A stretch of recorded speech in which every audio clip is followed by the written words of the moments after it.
नमस्कार, मी दिव्या हुरकट. साम संजीवनी या विशेष कार्यक्रमात तुम्हा सगळ्यांचं स्वागत. आजचा आपला विषय आहे स्त्री आणि पुरुष वंध्यत्व आणि त्यावरील उपचार. आणि या विषयावर मार्गदर्शन करण्यासाठी आज आपल्या सोबत आहेत डॉक्टर रोहन पालशेतकर. सर, कार्यक्रमात मनापासून स्वागत आहे. चर्चेला सुरुवात करायचीच आहे, मात्र त्याआधी सरांची ओळख करून घेऊयात. डॉक्टर रोहन पालशेतकर हे प्रसूतीशास्त्र तज्ज्ञ, स्त्रीरोग तज्ज्ञ, वंध्यत्व विशेष तज्ज्ञ म्हणून नवी मुंबईतील वाशी येथे गेले 11 वर्षापासून या क्षेत्रात कार्यरत आहेत. डॉक्टर रोहन पालशेतकर नवी मुंबईतील वाशी येथील फोर्टिस हिरानंदानी हॉस्पिटल, मुंबईच्या ओपेरा हॉस्पिटलमधील बेबीज आणि US फर्टिलिटी IVF सेंटर आणि नेरूळ, नवी मुंबई येथील DY पाटील फर्टिलिटी आणि IVF सेंटरमध्ये सराव करतात. त्यांनी 2015 मध्ये DY पाटील विद्यापीठातून MS प्रसूती आणि स्त्रीरोग आणि 2010 मध्ये DY पाटील विद्यापीठातून MBBS पूर्ण केले. ते इंडियन मेडिकल असोसिएशनचे सदस्य सुद्धा आहेत. चला तर मग चर्चेला सुरुवात करूयात. स्त्री व पुरुष वंध्यत्व आणि त्यावरील उपचार आज आपल्याला जाणून घ्यायचे आहेत डॉक्टर रोहन पालशेतकर यांच्याकडून. सर, पुन्हा एकदा कार्यक्रमात मनापासून स्वागत. थँक्यू दिव्या. पहिलं तर थँक्यू मला इथे बोलण्यासाठी. आणि आय थिंक तुम्ही एक फॅन्टॅस्टिक टॉपिक चूज केलं आहे, म्हणजे वंध्यत्व. हे एक गोष्ट आहे जे खूप लोक बोलत नाहीत सोसायटीमध्ये. तर आता जेव्हा आपण वंध्यत्वाबद्दल बोलतो, आता WHO म्हणजे आपलं वर्ल्ड हेल्थ ऑर्गनायझेशन ते पण आता बोललं की हे एक रोग आहे जे कपल्सला अफेक्ट करतं आहे. तर जेव्हा आपण बघतो तर 10 ते 15% कपल्स जे असतात ते ह्या प्रॉब्लेममधून जातात. आणि आपण जेव्हा हे बघायला जातो की लोक फक्त त्यांना मनाशी त्रास देतात, घरून प्रेशर येतं की बाळ नाही होत आहे, तर मग त्यामध्ये आपल्याला बघायला लागतं की आपण त्यांना मदत कशी करू शकतो. जेव्हा आपण 1 वर्षासाठी ॲटलिस्ट ट्राय करतोय की आपल्याला बाळ ठेवायचं आहे, तेव्हा आणि ते थांबत नाही आहे, तर तेव्हा आपण बोलतो की ह्या कपलला एक स्पेशलिस्टकडे जायची गरज आहे. तर तिथे आम्ही येतो. तर त्यामुळे हे वंध्यत्व जे आहे एकदम ओपन टॉपिक व्हायला पाहिजे, जे सगळे त्याच्याबद्दल बोलतात आणि त्यांना राईट टाईमला राईट सल्ला घ्यायची गरज आहे. अगदी सर, जसं तुम्ही सांगितलं, कोणी याबद्दल बोलतही नाही, पण सध्या हल्ली हा खूप ऐकायला मिळतो असा हा टॉपिक आहे वंध्यत्व. खूप आपली जीवनशैली बदलली आणि त्यामुळे वंध्यत्व हे खूप जणांमध्ये बघायला मिळतो. वंध्यत्व म्हणजे नेमकं काय आहे ते आम्हाला आधी जाणून घ्यायचं आहे. तर जेव्हा आपण वंध्यत्व म्हणजे काय, जेव्हा आपण अंड आणि धातू ते एकत्र नाही होत आणि बाळ तयार नाही होत, तेव्हा आपण बोलतो की हे वंध्यत्व आहे. तर जेव्हा एक कपल 1 वर्षासाठी ट्राय करतंय की प्रेग्नन्सी थांबत नाही आहे, तेव्हा आपण बघतो की ह्याला वंध्यत्व बोलतो. तर जेव्हा आपण एक कपल कधी पण माझ्याकडे येते, ते पहिलं आपण बघतो की वय काय आहे.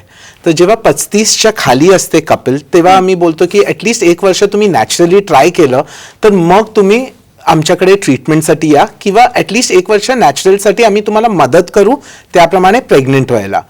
पण जेव्हा कपल 35च्या वर असते तेव्हा आम्ही बोलतो की ॲटलिस्ट 6 महिने कमीत कमी ट्राय करा. कारण आपल्याला हे पण बघायला पाहिजे की जसं वय वाढतं तेव्हा आपल्याला प्रेग्नन्सी जेवढ्या लवकर करू शकतो ते करायची गरजेची आहे. तर म्हणून आपण त्यांना फक्त 6 महिन्यासाठी सांगतो आणि त्यांना बोलून घेतो. अगदी सर. सर, पण वंध्यत्व होण्याची काय कारणे असू शकतात? कशामुळे वंध्यत्व एवढं वाढत चाललं आहे? तर जेव्हा मी वंध्यत्वाबद्दल बघतो, आम्ही जनरली त्यांना 4 कॅटेगरीमध्ये डिवाइड करतो. तर पहिलं आहे जिथे आम्ही बघतो की महिलांमध्ये काय प्रॉब्लेम असू शकतो, ते 30% पेशंट्स असतात. 30% पेशंट्स असतात ज्याच्यामध्ये पुरुषामध्ये प्रॉब्लेम असतो. 30% पेशंट्स असतात ज्याच्यामध्ये दोघांमध्ये, महिला आणि पुरुषामध्ये दोघांमध्ये प्रॉब्लेम असतो. आणि एक 10% कपल्स असतात ज्यांना आम्ही अनएक्सप्लेन्ड इन्फर्टिलिटी बोलतो. म्हणजे तिथे पुरुषामध्ये पण काय प्रॉब्लेम नाही, महिलामध्ये पण काय प्रॉब्लेम नाही, पण ते प्रेग्नेंट व्हायचं त्यांना खूप कठीण होत आहे. तर त्याच्यामध्ये आम्ही हे बघायला जातो. आता जेव्हा आम्ही महिलांमध्ये बघायला जातो, वेगळे वेगळे कारणं असू शकतात. एक पिशवीमध्ये प्रॉब्लेम असू शकते, एक ट्यूब्स म्हणजे जे नळ्या आपण बोलतो त्याच्यामध्ये पण प्रॉब्लेम्स असू शकतात, अंडाशयमध्ये प्रॉब्लेम असू शकते, पिशवीच्या तोंडामध्ये पण प्रॉब्लेम होऊ शकते.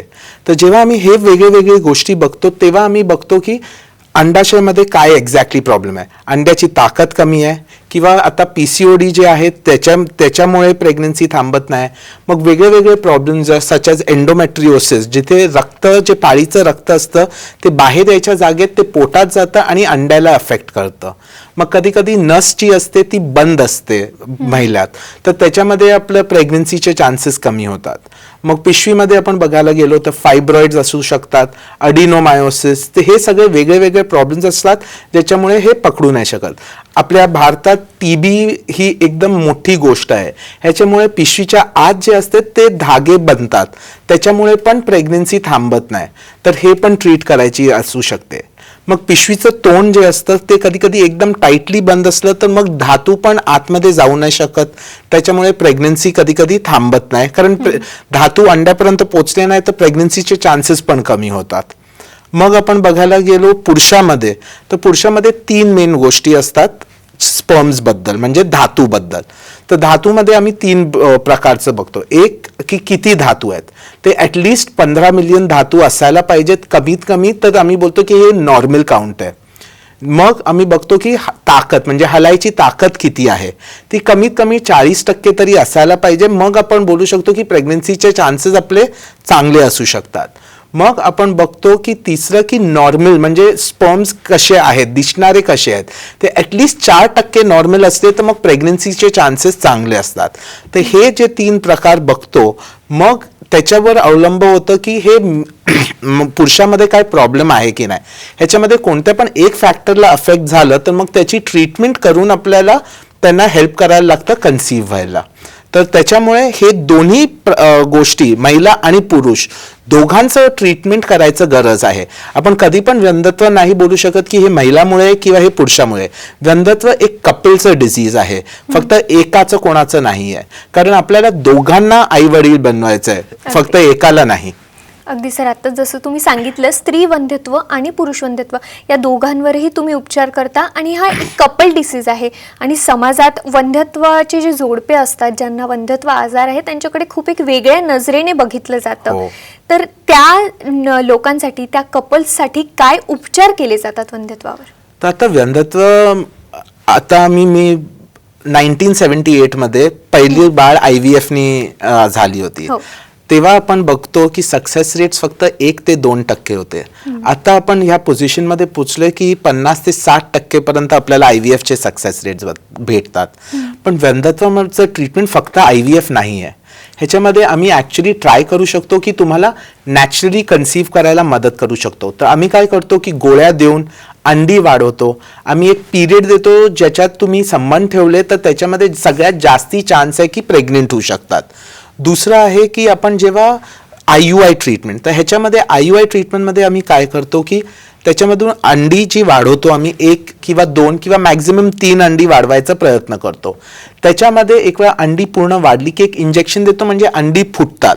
अंडी फुटली की मगच ते धातू पकडू शकतात. पण ह्यावेळी आम्ही संबंध ठेवायला नाही सांगत. आम्ही पुरुषांना आमच्या लॅबला बोलवतो, त्यांचं धातू घेतो, आम्ही लॅबमध्ये धुतो आणि त्याच्यानी आपल्याला सगळ्यात जे बेस्ट धातू भेटतात ते आम्ही गर्भपिशवीच्या आत टाकतो आणि मग आम्ही नॅचरल प्रोसेससाठी थांबतो ॲटलिस्ट 14 दिवस. ह्याच्यानी ॲटलिस्ट आपल्याला सक्सेस रेट जे नॅचरल कन्सेप्शन म्हणजे स्वतःनी जे ट्राय करतात त्याच्यापेक्षा 3 गुणा जास्ती चान्स भेटतो प्रेग्नन्सी व्हायचा. हे आम्ही सगळ्या कपल्ससाठी देतो जे नॅचरल म्हणजे जे यंग आहेत, जे ज्यांचं वय कमी आहे, ज्यांचे बाकीचे सगळे जे प्रॉब्लेम्स आहेत ते काहीच नसतील, म्हणजे मेल फॅक्टर म्हणजे पुरुषांचं व्यंधत्वाचं चान्सेस कमी आहेत, हे नळ्या जे महिलांचे आहेत ते उघडे आहेत, अंड्याची ताकद चांगली आहे, तर हे सगळे नॉर्मल असले तर आपण IUI साठी त्यांना प्रयत्न देऊ शकतो.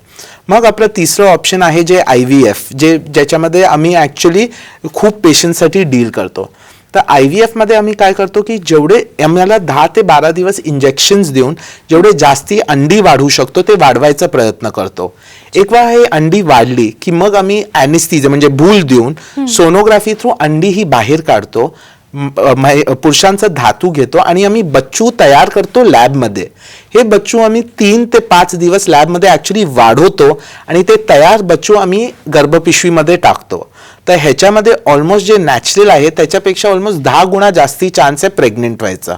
तर हे जनरली ऑप्शन आम्ही लास्ट ठेवतो पेशंटसाठी जेव्हा त्यांना बाकीचे सगळे ट्रीटमेंट्स नाही जमत आहेत, म्हणजे त्याच्यानी प्रेग्नन्सी नाही थांबली आहे, तर मग आम्ही ह्याच्यासाठी शिफ्ट होत जातो ज्याच्यानी हे अवेलेबल आहे.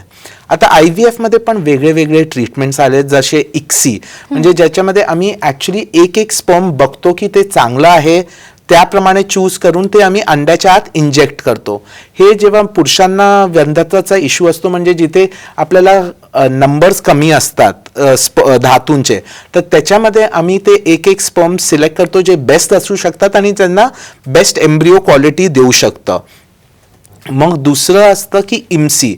हे एक इक्सीचं अजून एक वर स्टेप आहे, ज्याच्यामध्ये आम्ही ॲक्च्युली 6000 गुणा ते दुर्बीनच्या खाली बघून घेतो आणि त्याच्यामध्ये आम्ही ॲक्च्युली स्पर्मचं साईज मेजर करू शकतो, बघू शकतो की त्याचं डोकं, त्याची मान आणि त्याची शेपूट जी असते धातूची ती कशी आहे, ती नॉर्मल आहे की नाही, त्याचं साईज बरोबर आहे की नाही, आणि त्याप्रमाणे चूज करून ते करू शकतो. तर ह्याच्यामध्ये काय होतं की जे पेशंट्स ज्यांना आधी कधी IVF फेलियर झालं आहे किंवा प्रेग्नन्सी झाली आहे त्याच्यामध्ये पण इम्प्रूव्हमेंट्स होतात. आता दुसरे वेगळे वेगळे पण ट्रीटमेंट ऑप्शन्स आले आहेत, ज्याच्यामध्ये आम्ही पुरुषांच्या ह्याच्या स्पर्म्सला इम्प्रूव्ह करायचा प्रयत्न करू शकतो, ज्याच्याने आम्ही वेगळे वेगळे प्रकारचे जे सॉर्टिंग बोलतात आम्ही, म्हणजे धातूंना जे आम्ही साफ करतो त्याच्यामध्ये पण नवीन नवीन टेक्नॉलॉजीज आलेत ज्याच्यामध्ये आपल्याला बेस्ट धातू भेटू शकतात. तर हे जस्ट एक ओव्हरव्ह्यू आहे ज्याच्याने आपल्याला ॲक्च्युली ट्रीटमेंटबद्दल पेशंट्सना सांगू पण शकतो आणि त्यांना मदत करू शकतो, ज्याच्याने त्यांना प्रेग्नन्सी आणि पेरेंटहूड पण भेटू शकतं. अगदी सर, म्हणजे वंध्यत्वावर काय काय उपचार आहे हे तुम्ही खूपच विस्तृतपणे आणि खूपच साध्या सोप्या भाषेत हे तुम्ही सगळ्या प्रेक्षकांना आमच्या समजावून सांगितलेलं आहे.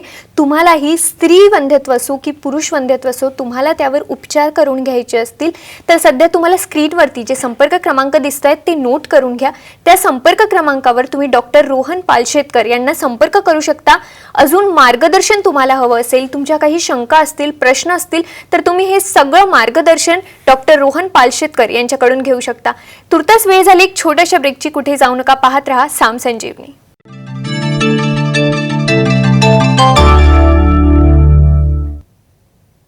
साम संजीवनीमध्ये ब्रेक नंतर तुमचं पुन्हा एकदा स्वागत. स्त्री व पुरुष वंध्यत्व आणि त्यावरील उपचार या विषयावर आपण मार्गदर्शन घेतोय डॉक्टर रोहन पालशेतकर यांच्याकडनं. सर, ब्रेकवर जाण्याआधी आपण वंध्यत्वाबद्दल जाणून घेतलं, आपण उपचार पद्धतीबद्दल जाणून घेतलं आणि IVF बद्दल तुम्ही सांगितलं. सध्या PCOSचा प्रमाण खूप वाढत चाललं आहे. PCOSचे जे पेशंट्स आहेत त्यांना IVFची गरज पडते का? तर आता हे पण एक महत्त्वाचं गोष्ट आहे. सगळ्या PCOS पेशंट्सना IVFची गरज ॲक्च्युली नाही पडत. PCOS एक असं कंडिशन आहे ज्याच्यामध्ये अंडी बरोबर वाढत नाही किंवा अंडी वाढली पण तर ते कच्ची राहतात, तर त्याच्यामुळे ती प्रेग्नन्सी थांबत नाही. तर आता PCOSमध्ये आम्ही काय करतो, आम्ही औषधं देतो ज्याच्याने ही अंडी चांगलीपैकी वाढतील, त्यांचं मॅच्युरिटी जे आपण बोलतो ती पण चांगली होईल आणि मग प्रेग्नन्सी थांबायचे चान्सेस अजून वाढतात. आता ह्याच्यासाठी पण आपल्याला बघायला लागतं की वेगळे वेगळे टेस्ट्स करायला लागतात, औषधं द्यायला लागतात आणि ह्याच्यामध्ये जरा थोडं घाई करायची गरज नाही असते. कारण एवढं आम्ही पाहिलं आहे की आमच्या प्रॅक्टिसमध्ये की 10 मधून 9 महिला बेबी घरी घेऊन जातात, पण इदर नॅचरल प्रेग्नन्सीने किंवा IUIनी किंवा IVFनी. तर जेव्हा पण कपल येते आमच्याकडे PCOS पेशंट्सची, तर तेव्हा आम्ही पहिलं गोष्ट बघतो की वय किती आहे. वय कमी असलं तर आम्हाला ट्राय करायचं की ते नॅचरलीच कन्सीव्ह करू शकतील. दुसरं, मग त्याच्यानंतर आम्ही गोळ्या देतो आणि ॲटलिस्ट 6 महिने आपण प्रयत्न करतो की PCOS पेशंट्सला चान्स द्यायचा स्वतःनी प्रेग्नन्सी करायला. दुसरे पेशंट्स असतात PCOSचे ज्यांना IUIची गरज असते, जिथे आपण धातू आतमध्ये पिशवीच्या आतमध्ये टाकतो. इथे आपला मेन प्रश्न आहे की आपल्याला अंड चांगल्यापैकी वाढायला लागतं. ह्याच्यामध्ये कधी कधी गोळ्या वापरायला लागतात आणि कधी कधी इंजेक्शन्स पण वापरायला लागतात अंडी वाढवायला. कारण कधी काय होतं की अंडी चांगलीपैकी वाढत नाही आणि त्यांना मदत लागते वाढायला. तर PCODमध्ये हे इंजेक्शन्स देऊन अंडी जेव्हा वाढतात त्यांचं मॅच्युरिटी एकदम चांगली असते आणि त्याच्यामुळे प्रेग्नन्सीचे पण चान्सेस वाढतात. आता जेव्हा हे दोन्ही प्रचार फेल झाले तर मग आपण डायरेक्टली IVFसाठी जातो. तर IVFमध्ये आपल्याला एक प्रॉब्लेम असतो की आपल्याला अंडी खूप सारी भेटतात IVFमध्ये, पण प्रॉब्लेम काय की त्यांचं मॅच्युरिटी लेवल जी असते ती कधी कधी कमी असते. तर ह्याच्यामध्ये आमच्याकडे एक IVM टेक्नॉलॉजी आहे, त्याला बोलतात इन विट्रो मॅच्युरेशन. तर म्हणजे आम्ही ह्याच्यामध्ये काय करतो की अंडी काढतो आणि जे अंडी कच्ची असतात ते आम्ही शरीराच्या बाहेर ते अजून मोठे करून त्यांना मॅच्युअर करून टाकतो. तर ह्याच्याने आम्हाला जे बच्चू तयार होतात ह्याच्यातून त्यांना प्रेग्नन्सी, आणि जेव्हा मी पिशवीमध्ये टाकतो त्यांच्यामध्ये प्रेग्नन्सीचे चान्सेस वाढतात. तर हे IVM टेक्नॉलॉजी PCOS पेशंट्समध्ये त्यांचं पूर्ण हे चेंज केलं. कारण काय होतं की PCOS पेशंट्स आम्हाला खूप अंडी देऊ शकतात, 10 देऊ शकतात, 15 देऊ शकतात, 20 देऊ शकतात, पण ह्याच्यामधून कदाचित मे बी 3 किंवा 4 ॲक्च्युली मॅच्युअर असतात आणि बाकीची कच्ची असतात. तर हे जे कच्ची अंडी आम्हाला वाढवून ते मॅच्युअर करायला लागतात, त्याच्यानी हे ॲक्च्युली इम्प्रूव्ह करतं चान्सेस ह्या पेशंटचं प्रेग्नेंट व्हायचं. तर PCOD आता असा सिच्युएशनमध्ये पोचलं आहे की आम्ही ॲक्च्युली पॉझिटिव्ह असतो जेव्हा पेशंट्स येतात PCOSची, की आम्ही त्यांना ॲक्च्युली बाळ घेऊन घरी पाठवू शकतो. अगदी सर. सर, एक प्रश्न अजून माझ्या मनात आला आहे, खूपच महत्त्वाचा प्रश्न. म्हणजे पुन्हा पुन्हा जेव्हा IVF फेल्युअर होत असतं किंवा पुन्हा पुन्हा ॲबॉर्शन किंवा मिसकॅरेजेस होत असेल, तर मग अशा वेळेत काय दुसरे पर्याय उपलब्ध आहेत? तर ॲक्च्युली आमचं जे सेंटर्स आहेत ते इनफॅक्ट रिकरंट IVF फेलियर्स, म्हणजे जे परत परत IVFचे सक्सेस नाही होत किंवा ज्यांचे परत परत अबॉर्शन्स होतात, आम्ही ॲक्च्युली ते पेशंट्समध्ये स्पेशलाइज करतो. तर ॲक्च्युली काय होतं की जेव्हा पेशंट्स हे प्रेग्नेंट नाही होत IVFनी, तर आपल्याला दुसरे कारण बघायला लागतात की काय होऊ शकतं.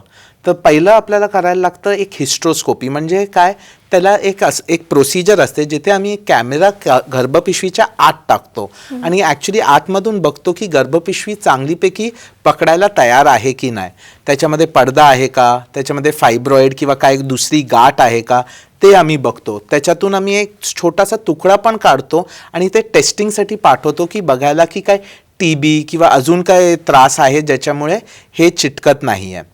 आता दुसरे हे आपण रिकरंट म्हणजे परत परत अबॉर्शन्स पण होतो, त्याच्यामध्ये हे आपण हिस्ट्रोस्कोपी यूज करतो. आता रिकरंट IVF फेलियर्स म्हणजे ज्यांना परत IVF फेलियर्स आणि परत अबॉर्शन्स होतात, त्यांचं hand in hand almost treatment चालू असते. तर त्याच्यामध्ये पण आपण टेस्ट करून बघतो की असं काय आहे का. कारण आपण जे धातू बोलतो ते एक महिलासाठी फॉरेन ऑब्जेक्ट म्हणजे बाहेरची वस्तू असते, तर शरीर कधी कधी त्यांना रिजेक्ट करते. तर जे बच्चू तयार होतं तर त्यांना रिजेक्ट होत असलं तर मग त्याच्यामध्ये आपल्याला त्यांचे टेस्ट करायला लागतात, बघायला की ते ॲक्च्युली असं सिच्युएशन आहे का, आणि त्याप्रमाणे आपल्याला मेडिसिन्स आणि ट्रीटमेंट द्यायला लागते ज्याच्याने ॲक्च्युली प्रेग्नन्सी पूर्ण 9 महिन्यापर्यंत जाऊ शकते. कारण जे रिकरंट म्हणजे परत परत अबॉर्शन्स होतात त्यांचं प्रेग्नन्सी थांबते पण ती 9 महिन्यापर्यंत पोचत नाही. तर ते आपला मेन गोल आहे. आणि ज्यांचे IVF फेलियर्स असतात त्यांचं चिटकतच नाही, तर आपलं त्याच्यामध्ये पण चिटकून 9 महिन्यापर्यंत घेऊन जायचं ते महत्त्वाचं आहे. तर त्याच्यामध्ये पण वेगळे वेगळे ट्रीटमेंट्स आहेत. आता हे नवीन एक गोष्ट आली आहे जिथे आपण जे बच्चू तयार करतो IVFमध्ये, ती त्याचं ॲक्च्युली आपण जेनेटिक टेस्टिंग करू शकतो ते बच्चू आतमध्ये घालायच्या आधी. तर आमच्या लॅबमध्ये जे आहे आम्ही काय करतो की जे बच्चू आम्ही वाढवतो बाहेर 5व्या दिवसापर्यंत, त्याच्यामधून आम्ही एक छोटासा पीस घेतो आणि ते टेस्टिंगसाठी पाठवतो आमच्या लॅबमध्ये, जिथे आम्हाला कळतं की काय क्रोमोझोम म्हणजे काय प्रॉब्लेम आहे का बाळाला काय व्यंग असतील किंवा काय नसतील, त्याप्रमाणे आम्ही टेस्टिंग करतो. आणि ते एम्ब्रिओ चांगलं असलं तर त्याची ते आम्ही गर्भपिशवीत टाकतो आणि त्याच्याने तुमचे IVFचे प्रेग्नन्सीचे चान्सेस वाढतात.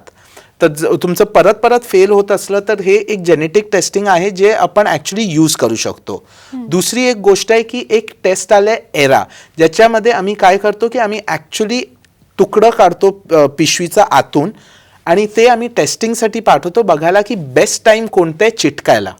तर त्याप्रमाणे आम्हाला ॲक्च्युली एक टाईम पिरियड भेटतो की हा टाईम ते हा टाईम बेस्ट आहे जेव्हा आपल्याला ते बच्चू जे बाहेर लॅबमध्ये आहे ते आतमध्ये टाकू शकतो. आणि त्याच्याने आपल्याला ॲक्च्युली ट्रीटमेंटचं आपल्याला एम्ब्रिओ ट्रान्सफर करायचं एक्झॅक्ट सिच्युएशन कळते आणि आपल्याला बेस्ट चान्स भेटतो ह्या पेशंट्सला प्रेग्नेंट करायला.